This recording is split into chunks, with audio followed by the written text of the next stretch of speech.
गांडीवधारी अर्जुन ने कहा, हे भगवान, अब कृपा कर आप मुझे माघ माह के शुक्ल पक्ष की एकादशी के संबंध में भी विस्तार पूर्वक बताएं।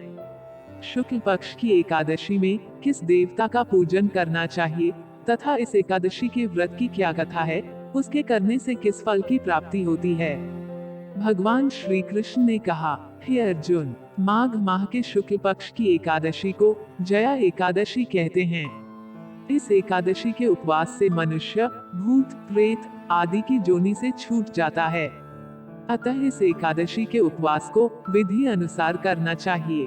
अब मैं तुमसे जया एकादशी के व्रत की कथा कहता हूँ। ध्यान पूर्वक श्रवण करो। एक बार देवताओं के राजा इंद्र नंदन वन में भ्रमण कर रहे थे। चारों तरफ किसी उत्सव सा माहौल था। गांधर्व गा रहे थे और गंधर्व कन्याएं नृत्य कर रही थीं। वहीं पुष्पवती नामक गंधर्व कन्या ने माल्यवान नामक गंधर्व को देखा और उस पर आसक्त होकर अपने हाव भाव से उसे रिझाने का प्रयास करने लगी। माल्यवान भी उस गंधर्व कन्या पर आसक्त होकर अपने गायन का सुर ताल भूल गया। इससे संगीत की लय टूट गई और संगीत का सारा आनंद बिगड़ गया। सभा में उपस्थित देवगणों को यह बहुत बुरा लगा। यह देखकर देवेंद्र भी रुष्ट हो गए। संगीत एक पवित्र साधना है। इस साधना को भ्रष्ट करना पाप है। अतः क्रोधवश इंद्र ने पुष्पवती तथा माल्यवान को शाप दे दिया। संगीत की साधना को अपवित्र करने वाले माल्यवान और पुष्पवती, तुमने देवी सरस्वती का घोर अपमान किया है, अतः तुम्हें मृत्युलोक में जाना होगा। गुरुजनों की सभा में असंयम और लज्जाजनक प्रदर्शन करके तुमने गुरुजनों का भी अपमान किया है। इसलिए इंद्रलोक में तुम्हारा रहना अब वर्जित है। अब तुम अधम प्रेत असंयमी सा जीवन बिताओगे। देवेंद्र का शाप सुनकर वे अत्यंत दुखी हुए और हिमालय पर्वत पर प्रेत जोनी में दुखपूर्वक जीवन यापन करने लगे। उन्हें गंध, रस, स्पर्श आदि का तनिक भी बोध नहीं था। वहीं उन्हें असहनीय दुख सहने पड़ रहे थे। रात दिन में उन्हें एक क्षण के लिए भी नींद नहीं आती थी। उस स्थान का वातावरण अत्यंत शीतल था, जिसके कारण उनके रोए खड़े हो जाते थे, हाथ पैर सुन्न पड़ जाते थे, दांत बजने लगते थे। एक दिन उस प्रेत ने अपनी स्त्री से कहा, ना मालूम हमने पिछले जन्म में कौन से पाप किए हैं, जिसके कारण हमें इतनी दुखदायी यह प्रेत जोनी प्राप्त हुई है। प्रेत जोनी से नरक के दुख सहना कहीं ज्यादा उत्तम है।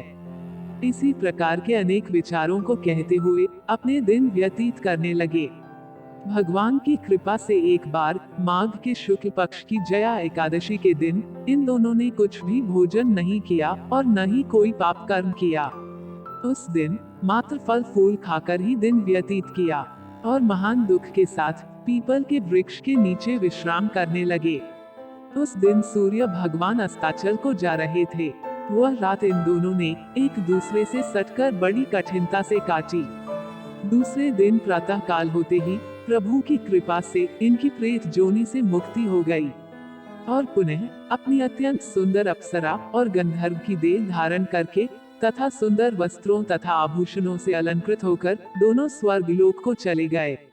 उस समय आकाश में देवगण तथा गंधर्व इनकी स्तुति करने लगे। नागलोक में जाकर इन दोनों ने देवेंद्र को दंडवत किया।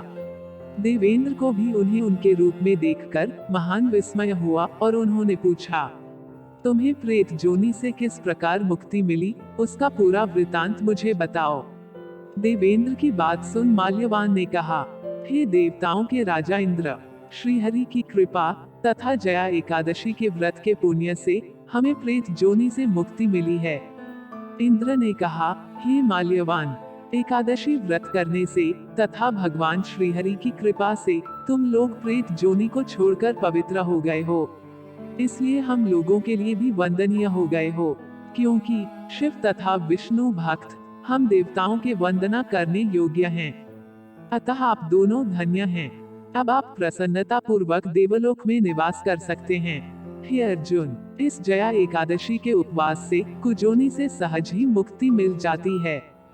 जो मनुष्य इस एकादशी का व्रत कर लेता है, उसने मानो सभी तप, यज्ञ, दान कर लिए हैं। जो मनुष्य श्रद्धा पूर्वक जया एकादशी का व्रत करते हैं वे अवश्य ही सहस्र वर्ष तक स्वर्ग में वास करते हैं।